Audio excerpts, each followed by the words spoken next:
Praise God. Liebe Brüder dan Schwestern, apa kabar? Saya senang sekali bisa bertemu lagi dengan Jemaat Indonesia di München. Terakhir kita ketemu tanggal 1 Maret yang lalu. Ternyata sudah hampir 3 bulan kita nggak ketemu. Dan dalam 3 bulan ini sudah banyak peristiwa yang terjadi di dunia, khususnya dengan COVID-19. Sangat menyedihkan. Bahkan ada beberapa orang-orang kita kasih yang dipanggil Tuhan gara-gara COVID-19 ini. Tapi mari kita tetap maju. Kita nggak bisa mundur ke belakang. Kita harus maju dalam hidup ini. Saudara dikasih Tuhan yang ada di München, ayo kita merenungkan kebenaran ini di hari Pentakosta, Pfingsten bagi orang Jerman. Apa itu Pentakosta? Dari kenaikan sampai Pentakosta itu ada 10 hari. Ya, kita sudah merayakan kenaikan Tuhan Yesus berapa hari yang lalu, dan sekarang kita akan menyambut Pentakosta. Kenapa harus ada peristiwa itu? Dalam hidup gereja ada 5 peristiwa yang tercatat. 1, Bethlehem, Yesus lahir. 2, Karfreitag, Jumat Agung, penderitaan kematian Yesus kita peringati. Yang ketiga, Pembangkitan Ostern, ya, untuk kemenangan yang luar biasa. Yang keempat, Himmelfahrt, Kristus naik ke surga. Nah, yang kelima itu Pentakosta. Nah, 5 peristiwa dalam hidup Yesus ini harus terjadi berurutan dan saling membutuhkan satu dengan yang lain. Contoh, percuma ada Bethlehem kalau tidak ada Pentakosta. Karena tanpa ada Pentakosta, maka gereja tidak akan mengalami apa-apa. Tanpa Pentakosta, tanpa Roh Kudus, maka gereja itu tidak beda dengan kumpulan-kumpulan sosial. Verein. Kalau orang Jerman bilang, nggak ada bedanya. Tapi yang membedakan kita dengan perkumpulan-perkumpulan yang lain, karena Pentakosta ini. Kok bisa? Karena Tuhan Yesus sendiri yang berkata. Saya akan baca dari Yohanes pasal 16 ayat yang ke-7. Begini kata Tuhan Yesus. Ya, ini luar biasa. Hari-hari sebelum Yesus ditangkap, disalibkan, ternyata murid-murid itu tahu kalau gurunya akan meninggalkan mereka. Nah, otomatis mereka sedih dan mereka minta, "Guru, jangan pergi." Saya percaya kalau kita di situ pada hari itu, kita pun akan merasa hal yang sama. Tuhan, jangan pergi dong Tuhan. Ayo jujur, kenapa kita menahan Yesus tetap di dunia? Maaf ya, jangan tersinggung. Karena selama ada Tuhan Yesus, hidup ini enak. Makan gratis sering-sering. Maaf, karena mujizat yang dia beri. Tapi bukan itu. Yesus berkata begini, ya Yohanes 16 ayat yang ke-7. Namun benar yang kukatakan ini kepadamu adalah lebih berguna bagi kamu jika aku pergi. Nah, kenapa lebih berguna? Sebab jikalau aku tidak pergi, penghibur itu tidak akan datang kepadamu. Tetapi jikalau aku pergi, aku akan mengutus dia kepadamu. Saudara dikasih Tuhan di Jemaat Indonesia di München, inilah fakta bahwa ternyata Tuhan Yesus sendiri berkata, jauh lebih berguna bagimu kalau aku ini pergi, pulang kembali ke surga. Karena kalau aku tidak pergi, penghibur itu, yaitu Roh Kudus itu, tidak akan datang kepadamu. Nah, kalau aku pergi, maka Bapa di surga akan mengutus Roh Kudus datang kepadamu dalam nama. Nah, kalau kita lihat firman ini dalam pemikiran ya, bukan secara fakta. Ternyata Roh Kudus itu jauh lebih penting fungsinya daripada Tuhan Yesus kalau tetap ada di dunia. Loh, kok bisa begitu? Nah, begini, saudara rahasia. Kalau Tuhan Yesus tetap di dunia sampai hari ini, saudara bayangkan, Yesus itu mungkin juga nggak bisa tua. Tapi coba bayangkan kalau ada orang yang hidup 2000 tahun yang lalu dan masih ada sampai hari ini. Maaf ya, yang takut bukan cuma anak-anak kalau ketemu orang itu, tapi yang gede-gede pun kayak kita jadi takut. Ada orang hidup 2000 tahun, ayo jujur. Nah, yang lebih penting lagi, kalau Yesus tidak pergi naik ke surga dan dia tetap Yesus dalam tubuh manusia, aduh, pasti Tuhan Yesus jadi rebutan. Kalau hari ini Yesus ada di München, nggak usah bilang jauh-jauh, yang di Frankfurt gimana? Yang di Stuttgart bagaimana? Yang di Amerika, yang di Australia, yang di Indonesia, kapan ketemu Yesus? Betul ya? Maka itu jauh lebih penting kalau dia pergi. Sebab ketika Yesus yang adalah Roh Kudus, maka dia jadi omnipresent, maha hadir. Enggak dalam satu tubuh saja. Jadi bukan Roh Kudus lebih hebat dari Tuhan Yesus, tidak. Tapi Roh Kudus ini lebih bisa ditemui dan dijumpai oleh manusia seluruh dunia, enggak terbatas oleh satu tempat. Nah, itu maksud Pentakosta. Yesus harus naik ke surga dan Roh Kudus dicurahkan kepada kita gerejanya, dan kita ini yang mewakili Tuhan Yesus. Lihat, masih pasal 16. Sekarang ayat 12. Ya, kita temukan Yohanes 16 ayat yang ke-12. Masih dalam situasi yang sama, Yesus berkata, masih banyak hal yang harus kukatakan kepadamu, tetapi sekarang kamu belum dapat menanggungnya. Masih banyak yang Yesus harus ajarkan. Yesus harus pergi, dia ditangkap karena setelah ngomong ini dia masuk ke Getsemani, ditangkap, diadili, disiksa mati. Tapi masih banyak hal yang Yesus mau ajarkan. Coba kalau kita seorang murid, tugasnya ke seluruh dunia, tapi diajar cuma 3,5 tahun. Ayo logikanya, saudara dari Indonesia kuliah di Jerman cuma 3,5 tahun. Sepinter-pinternya seorang murid, seorang mahasiswa, kalau kuliah 3,5 tahun akan dapat apa? Itu kuliah. Nah, kalau dimulai dari TK, taman kanak-kanak, kindergarten, atau kelas 1 SD, cuma 3,5 tahun sekolah, itu kan baru kelas 3,5 SD. Mau dapat apa? Untuk melayani, untuk buat sesuatu di seluruh dunia. Nah, saya kembali kepada studen, mahasiswa.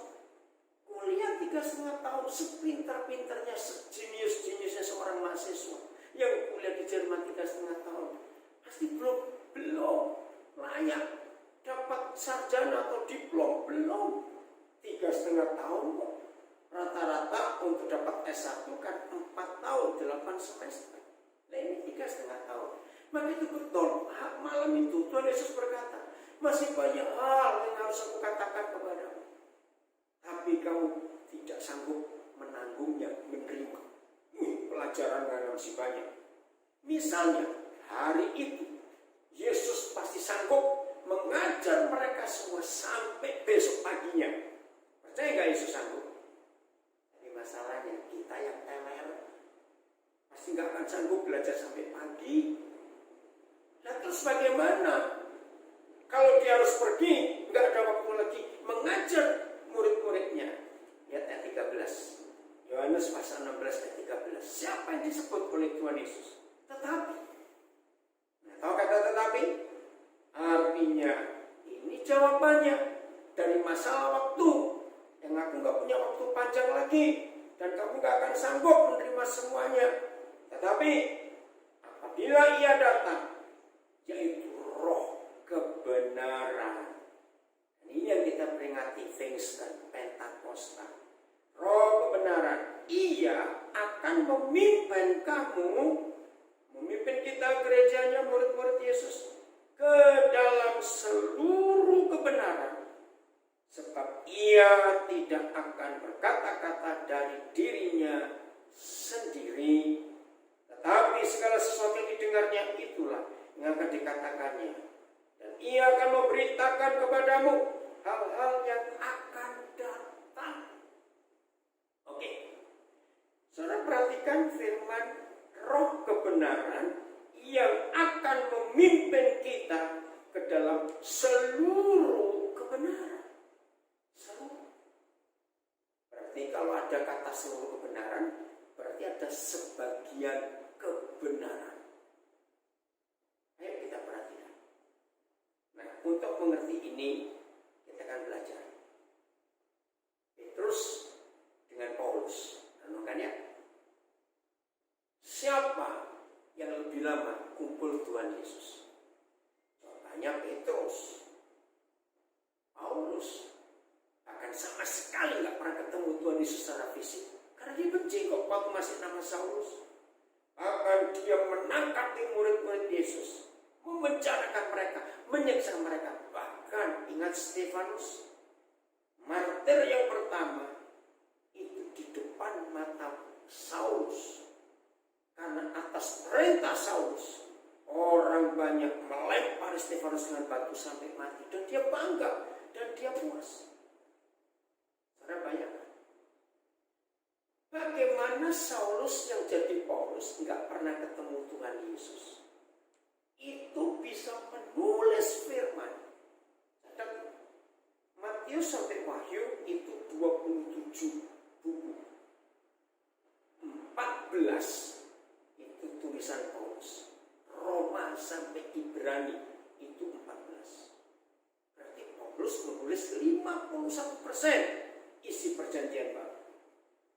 Tapi Petrus yang kumpul Tuhan Yesus dari awal, dan di antara 12 murid hanya Petrus yang paling banyak, bukan cuma banyak, yang melihat dan mengalami semua mujizat yang Yesus buat.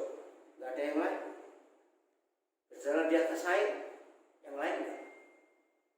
Telinga Malkus yang dipotong oleh Petrus ditempelkan lagi, Petrus yang lain.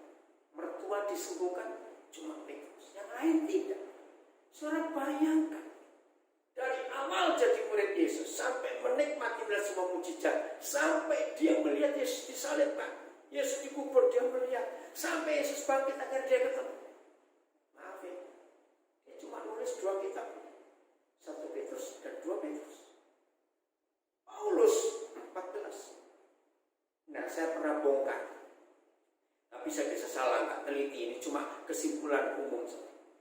Ketika saya bongkar surat-surat Paulus, ternyata 90% yang Paulus tuliskan sebagai firman Tuhan itu belum pernah diajarkan oleh Tuhan Yesus. Itu yang saya kaget. Dari mana Paulus bisa tahu pengajaran-pengajaran tentang tubuh Kristus, karunia roh, tentang gereja, tentang diaken, tentang kedatangan Tuhan Yesus, tentang pemerintahan kerajaan damai, tentang roh jahat yang menguasai dunia. Oh, banyak lagi yang lain. Itu Tuhan Yesus belum pernah ajarkan selama dia masih ada di dunia. Dan kita tahu Tuhan Yesus tidak pernah ninggalin buku atau nulis buku, nggak pernah. Dan kita tahu juga Tuhan Yesus tidak pernah buka sekolah lagi setelah itu. Lalu Paulus dapat dari mana rahasia firman sebanyak itu? Jawabannya ada di Yohanes 16 ayat 13. Roh kebenaran itu akan memimpin kita semua ke dalam seluruh kebenaran, bukan sebagian kebenaran. Maka itu penting Pentakosta itu. Roh Kudus itu guru kita yang mengajarkan kita. Saya tambahkan Yohanes 14 ayat 26, supaya kita makin kuat, makin yakin betapa hebatnya Roh Kudus itu. Yohanes 14 ayat 26. Dan Paulus mengalami ini. Dia hidup betul-betul dengan Tuhan dan dia taat pada Roh Kudus. Yohanes 14 ayat 26. Tetapi penghibur, yaitu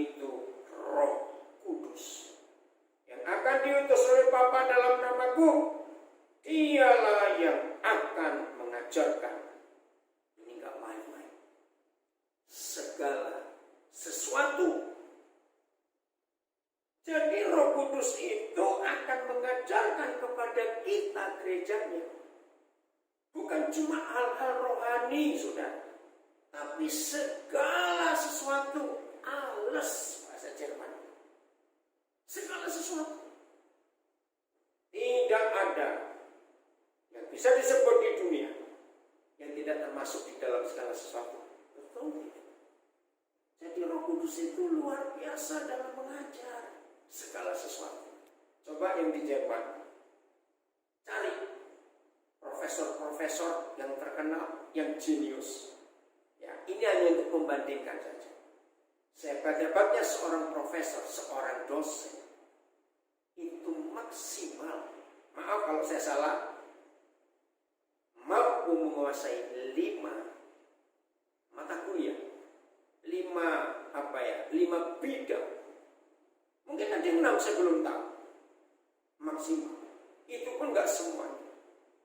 Tapi Roh Kudus itu menguasai segala sesuatu. Maka itu gereja kita salah kalau Roh Kudus yang kita peringati dari Pentakosta ini dia datang, lalu kita hanya sempitkan dia untuk mengajar kita hal-hal rohani. Sayang, salah besar. Saya ulangi, Roh Kudus tidak hanya mengajar kita tentang hal-hal rohani, tentang surga neraka, tentang dunia surga, tentang Galilea, Yudea, Samaria. Enggak, segala sesuatu. Apalagi saudara tinggal di Jerman, Eropa, apalagi Jerman, itu pusat ilmu pengetahuan yang luar biasa. Gara-gara seorang Jerman yang namanya Martin Luther. Bahkan sejarah mencatat, saudara, ilmuwan-ilmuwan, saintis-saintis, inventor-inventor, penemu-penemu hebat, itu ternyata kebanyakan orang Jerman. Siapa Einstein, ya, siapa von Braun, siapa Arthur Fischer, dan banyak lagi kalau sebut orang-orang Jerman. Termasuk Hitler, itu penemu, walaupun dia jahat. Saudara tahu nggak sejarahnya Autobahn, freeway, jalan tol? Itu penemunya Hitler. Maka itu di Jerman ada jalan tol namanya A1, Autobahn A1. Kenapa disebut A1? Ya memang itu jalan tol pertama di dunia. Arthur Fischer, orang München, Bavarian, itu mengalahkan Thomas Alva Edison dalam penemuannya karena lebih banyak. Maka itu salah satunya Paku Fischer, itu orang Bavarian, harus bangga. Nah, jadi Roh Kudus itu bisa mengajar segala sesuatu. Lihat sejarah dunia tentang Protestan. Protestan itu merubah kehidupan manusia di dunia. Siapa penemunya? Orang Jerman, Martin Luther. Maka itu, kalau saudara tinggal di Jerman, saudara bisa belajar. Khususnya orang-orang asing, bukan cuma orang Indonesia. Belajar sebanyak-banyaknya dengan dosen-dosen saudara dan bersama dosen Roh Kudus. Maka saudara akan jadi orang-orang hebat. Saudara akan jadi penemu-penemu untuk menemukan hal-hal baru bagi dunia ini. Dan itu hebatnya Roh Kudus. Nah, di 2 ayat ini, Yohanes 16 ayat 13 dan Yohanes 14 26. Yang kedua di Yohanes 16 ayat 13, Roh Kudus itu akan memberitakan kepadamu hal-hal yang akan datang. Dan di bagian kedua Yohanes 14 ayat 26, Roh Kudus itu tugasnya akan mengingatkan kita tentang segala sesuatu yang Tuhan Yesus pernah ajarkan kepada kita. Nah, mari kita gabung 2 ayat ini tentang Roh Kudus. Satu di Yohanes 16 ayat 13. Roh Kudus itu akan menuntun kita, memimpin kita ke dalam seluruh kebenaran. Tidak ada sekolah teologi sehebat Roh Kudus. Maaf ya saudara. Semua sekolah teologi di dunia itu pasti punya doktrin. Dan biasanya cuma satu doktrin yang dipegang. Maka itu kalau ada anak Tuhan ingin belajar lengkap seluruh kebenaran, maka orang itu harus kuliah di semua sekolah teologi di dunia. Hasilnya mati, mana sanggup. Tapi kalau saudara sekolah dengan Roh Kudus, cukup satu pribadi itu saja, maka saudara akan dapat mengenal seluruh kebenaran. Nah, lebih enak bukan? Begitu gratis lagi. Dan Roh Kudus itu bisa hadir di mana-mana, di mana kita ada, dia ada. Maka itu belajar kepada dia. Dan Roh Kudus tugasnya memberitakan kepada kita, bukan memberitahukan, beda. Hal-hal yang akan datang, yang kita belum tahu, Roh Kudus tugasnya. Nah, Yohanes 14:26, wah lebih hebat lagi. Dia sanggup mengajar kita tentang segala sesuatu. Jadi ingat ya, Roh Kudus ngerti kimia, ya, Roh Kudus ngerti aerodinamika, Roh Kudus ngerti mode baju, Roh Kudus ngerti fisika, ngerti apa saja, segala sesuatu. Yang kedua, Roh Kudus itu mengingatkan kita tentang segala sesuatu yang pernah Yesus katakan. Maka sebagai student, sebagai murid-muridnya Tuhan Yesus, tidak ada alasan, aku lupa loh, nggak ada. Roh Kudus akan mengingatkan kita, sehingga nggak mungkin kita lupa. Baik mengingatkan firman, atau mengingatkan hal-hal apa saja yang kita pelajari. Maka itu Pfingsten ini penting, Pentakosta itu penting. Dunia akan berubah lewat gereja yang hidup dipenuhi Roh Kudus dan bekerjasama dengan Roh Kudus. Dahsyat. Maka itu jangan lewati hari Pentakosta ini. Betul-betul menikmati kehadiran Tuhan. Beri Roh Kudus sebebas-bebasnya untuk ngajar kita. Ayat terakhir, 1 Korintus 2 ayat yang ke-9 dan 10. 1 Korintus 2 ayat 9 dan 10. Ini hebatnya Roh Kudus, ya. Tetapi seperti ada tertulis, apa yang tertulis? Tetapi seperti ada tertulis, apa yang tidak pernah dilihat oleh mata dan tidak pernah didengar oleh telinga, yang tidak pernah timbul di dalam hati manusia, semua itu yang disediakan Tuhan untuk mereka yang mengasihi Bapa. 3. Perhatikan, belum pernah dilihat oleh mata, bukan belum pernah didengar oleh telinga, tapi tidak pernah. Tahu nggak bedanya belum dan tidak? Jelas. Kalau belum pernah, kita di Munchen belum dengar, tapi di Hamburg atau di Prancis sudah ada. Nah itu belum. Tapi kalau tidak pernah, berarti di mana-mana belum ada barang itu. Saudara perhatikan, apa yang Bapa sediakan buat kita yang mengasihi Dia, itu selalu bentuknya memenuhi 3 kriteria ini. Mata nggak pernah lihat, telinga nggak pernah dengar, yang hati nggak pernah mikir. Nah, bahasa Jermannya Überraschung, surprise. Ini yang Tuhan katakan kepada kita. Nah, bagaimana itu bisa terjadi? Ayat 10. Karena kepada kita, kepada gerejanya, Tuhan telah menyatakannya oleh Roh. Menyatakannya apa? Yaitu tadi 3 hal tadi. Yang mata nggak pernah lihat, yang telinga nggak pernah dengar, yang nggak pernah timbul dalam hati. Saya ulangi lagi ayat 10, 1 Korintus 2. Karena kepada kita Tuhan telah menyatakan Überraschung tadi itu, surprise itu, kejutan itu, menyatakannya oleh Roh Kudus, sebab Roh menyelidiki segala sesuatu. Kembali kita menemukan tugas Roh Kudus, segala sesuatu. Wah, ini luar biasa. Jadi semua itu karena Roh Kudus. Terus ini menarik. Bahkan hal-hal yang tersembunyi dalam diri Tuhan. Ini luar biasa saudara. Kalau kita hidup dengan Roh Kudus, dipimpin Roh Kudus, dikuasai dikasih Roh Kudus, diatur Roh Kudus, kita taat. Karena dia itu pemimpin, ingat tuh, dia menuntun, dia pemimpin, dia itu penghibur, yang suka menghibur kita. Nah sekarang bayangkan, apa yang terjadi pada studen, pada mahasiswa, pada murid-murid, kalau diajar oleh seorang guru, oleh seorang dosen. Satu, dosen ini sanggup mengajar segala sesuatu. Dan dosen yang sama sanggup menyelidiki segala sesuatu. To teach and to search. Ya, untuk mengajar dan menyelidiki segala sesuatu. Coba bayangkan. Kira-kira student-student ini jadi apa? Mahasiswa, murid-murid jadi apa? Kalau diajar oleh seorang dosen yang mampu mengajar segala sesuatu dan mampu menyelidiki segala sesuatu. Jawabannya super genius. Wah, luar biasa. Maka itu gereja dari Pentakosta ini, ayo kita memberi kesempatan Roh Kudus itu berbuat semau-maunya atas hidup kita.